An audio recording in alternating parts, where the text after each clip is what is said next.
right, guys, welcome to this week's edition of Transcendent Development Thought Leader. Today we are with a very inspiring and eye-opening woman, Dr. Renate Volpe. Hi, Andani. Hi, how are you, Doc? Good, and you? Yeah, I'm good. We're going to be speaking to Renate about things that we don't often talk about over dinner or during lunch. Things like politics, things like how to manage your personal brand and communicate effectively, how to ensure that you maximize your effectiveness in achieving your aims, your goals, and to making a sincere and authentic difference out there. And Renate is a specialist in many fields. I'm not going to spoil it for you guys, but just to give you a taste, she's a specialist in leadership, change management, people development. She's written 4+ books on self-esteem, on entrepreneurial thinking, one that's even called Lessons from the School of Hard Knocks. Shows how exciting of a person we you all are. have a laugh. Indeed. And we're just going to explore all of these things and see how we can benefit from them to plan our careers, our lives, our companies, and our vision. So without further ado, Renate, thank you very much for allowing us, taking time out of your busy schedule to do this interview. Such a pleasure. When I first met you, you had come to my place of work and you were touching on politics. I think that was the focus of the day. And we were a diverse group of people and some directors. And you were not afraid to tell it like it is. That's one thing that we all said when we walked away, that you said the truth as it is in ways that other people wouldn't have been able to. And I was really drawn to that. And I thought there's a lot of lessons that we can learn from that. But before we jump to that, to what you specialize in, you received the Women of the Year Awards, was that in 2007, in business and government? Can you just take us to that moment and how that came about? Andani, it was specifically for the training contribution to the world of work. Okay. And I think I've just always myself struggled as a person in the world, I think as we all do, but we don't share that. And one of the projects I was given as a stretch project as a young professional was to develop a 6-week course on life skills for leaders. And as I wrote that, I was teaching myself more than anyone else.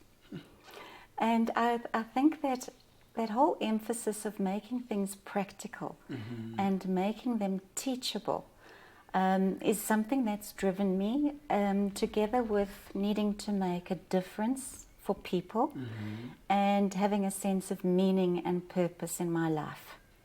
So those factors together, when I became an entrepreneur, drove the flavor of my business. And then I think it needs to be said that when you win an award, it really is about being in the right place, at the right time, knowing the right people who happen to recognize what you're doing and who happen to like you and who happen to put your name forward. So I think it must be seen in that context, that it's situational. It's not necessarily a representation of being the best, quite honestly. It's situational. Wow.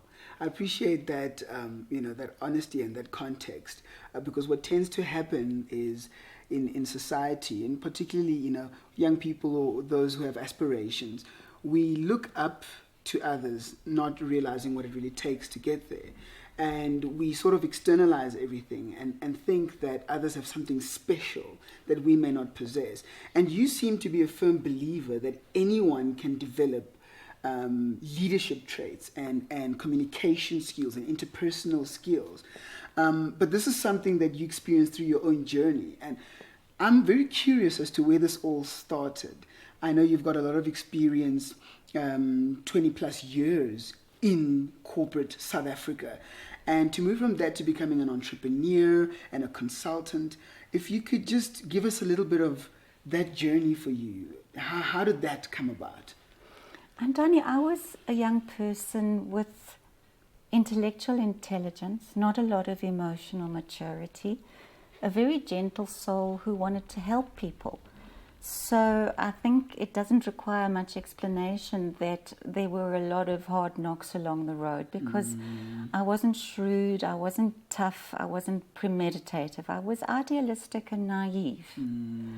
But as the years wore on, I kind of understood that all I had was me. And over the years, I've refined that understanding.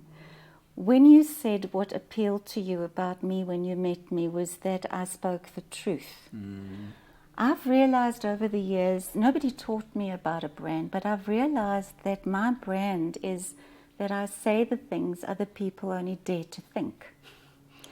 And whereas initially I said it over a boardroom table and committed political suicide in the process, I finally learned to write in a diplomatic style and to speak in a diplomatic style with a touch of humor and entertainment and making the truth direct but gentle. But to hear the truth is a tremendous relief for people. And we forget that there are not shades of truth. There really is only one truth. And in terms of authenticity, I can remember consulting at the top levels of Anglo-American, being young and insecure, and having to spend 2 days with the exco, and trembling in my booties before I entered the room and just saying, Renate, all you have is you. And I went in there and I did my thing, which was speaking as I spoke, doing the exercises I did, playing as I learned to play as a facilitator and trainer, doing outrageous things with very serious men. And that was my combination of uniqueness, and I've learned to be true to that. More easily in my work than in my personal life. And what was it that opened that door? So how did you find yourself, this young, vulnerable woman in corporate South Africa, very male-dominated, very rigid in its thinking, not very welcoming of women in the first place? How did you find yourself? What did you do? Did you study to get in? Did you just apply for the job? How did that happen?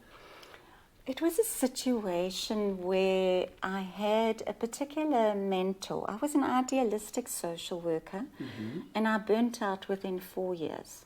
Okay. And then I went to study an MA in clinical psychology, and that gave me a lot more confidence than social work did. Social work gave me a lot of skills, but psychology gave me a lot of confidence. Okay. And then I ended up at the SR4 here with a gentleman who took the time to train me how to think and how to make my knowledge practical. Okay. His name was Dr. Willem Mostert. Okay. And I then fell pregnant and left, and he changed jobs and went to the Chamber of Mines. And he then came and dragged me out of my pregnancy and complacency to come and work with him at the Chamber of Mines. But I was given 6 weeks to prove myself. And to deliver on a project, which then was the beginning of a legacies where I learned to take complex things and turn them into simple, teachable elements in an entertaining, dynamic, understandable way.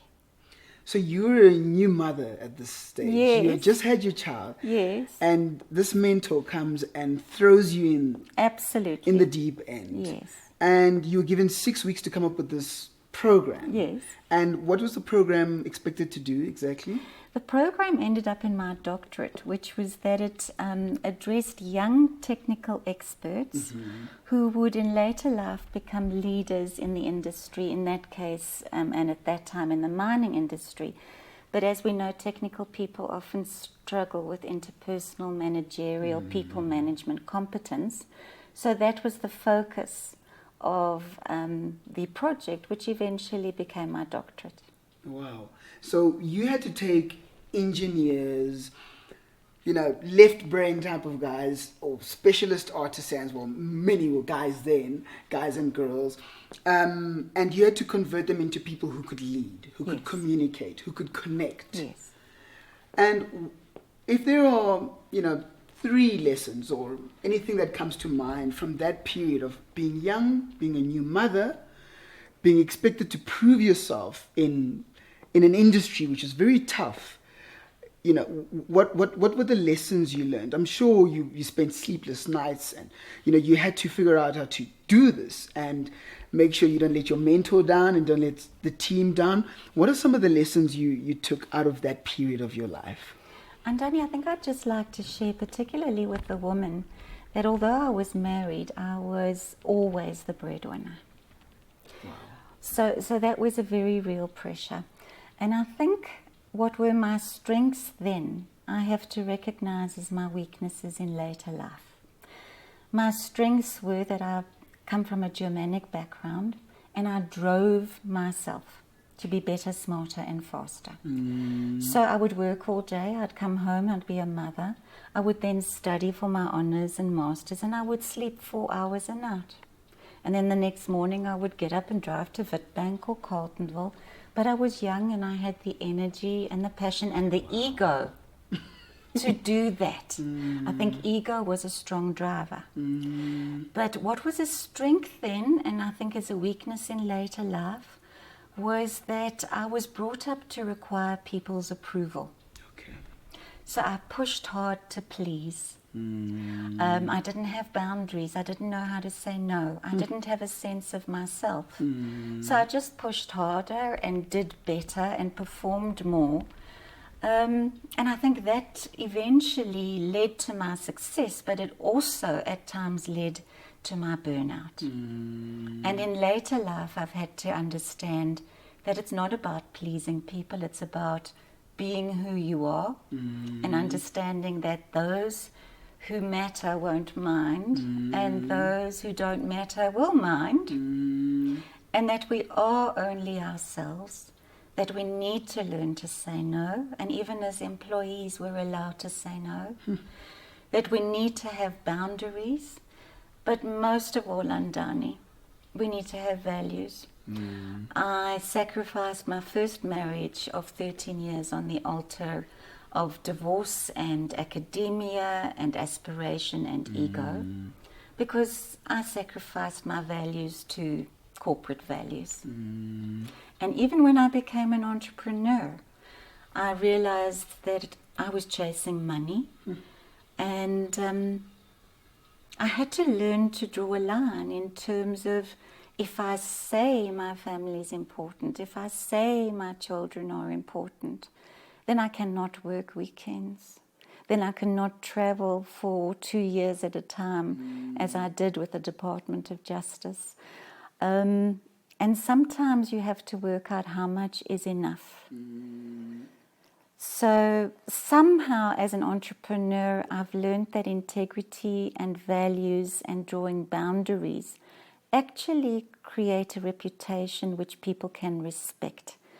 But as a young person, I didn't understand that.